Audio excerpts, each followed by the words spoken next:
आज का बाइबल का वचन उत्पत्ति का ग्रंथ अध्याय 9 वचन 8 से 15 और आज का दूसरा वचन सन पेत्रुस का पहला पत्र अध्याय 3 वचन 18 से 22 और आज का सुसमाचार सन मरकुस के अनुसार अध्याय 1 वचन 12 से 15। उत्पत्ति का ग्रंथ अध्याय 9 वचन 8 से 15। ईश्वर ने नूह और उसके पुत्रों से यह भी कहा, देखो मैं तुम्हारे वंशजों के लिए अपना विधान ठहराता हूँ, और जो प्राणी तुम्हारे चारों ओर विद्यमान है, अर्थात पक्षी, चौपाए और सब जंगली जानवर जो कुछ जहाज से निकला है, और पृथ्वी भर के सब पशु, उन प्राणियों के लिए भी मैं तुम्हारे लिए यह विधान ठहराता हूँ, कोई भी प्राणी जल प्रलय से फिर नष्ट नहीं होगा, और फिर कभी कोई जल प्रिय पृथ्वी को उजाड़ नहीं बनाएगा। ईश्वर ने यह भी कहा, मैं तुम्हारे लिए, तुम्हारे साथ रहने वाले सभी प्राणियों के लिए और आने वाली पीढ़ियों के लिए जो विधान ठहराता हूँ, उसका चिन्ह यह होगा, मैं बादलों के बीच अपना इंद्रधनुष रख देता हूँ, वह पृथ्वी के लिए ठहराए हुए मेरे विधान का चिन्ह होगा। जब मैं पृथ्वी के ऊपर बादल एकत्र कर लूंगा और बादलों में वह धनुष दिखाई देगा, तब मैं तुम्हारे लिए और सब प्राणियों के लिए ठहराए अपने विधान को याद करूंगा, और फिर कभी जल प्रलय सभी शरीरधारियों का विनाश नहीं करेगा।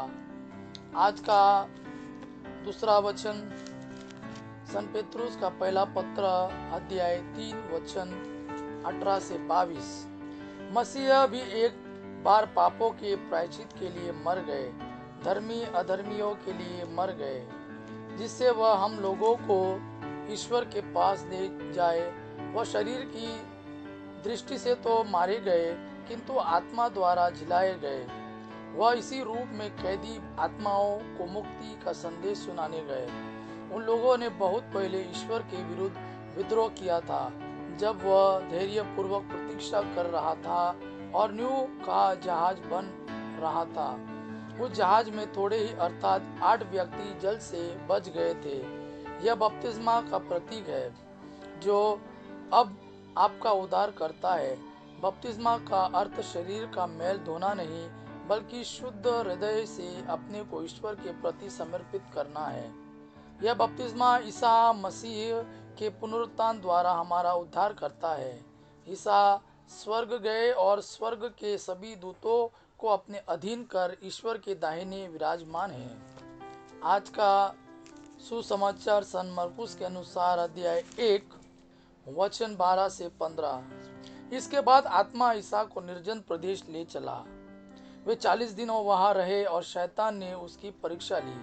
वे बनेले पशुओं के साथ रहते थे और स्वर्गदूत उनकी सेवा परिचर्या करते थे। यूहन्ना के गिरफ्तार हो जाने के बाद ईसा गलीलिया आए और यह कहते हुए ईश्वर के सुसमाचार का प्रचार करते रहे, समय पूरा हो चुका है, ईश्वर का राज्य निकट आ गया है, पश्चाताप करो और सुसमाचार में विश्वास करो। यह प्रभु का वाणी है। प्रभु को धन्यवाद। आबा पिता की महिमा और पुत्र यीशु का प्रेम आप पर सदा सर्वदा बना रहे।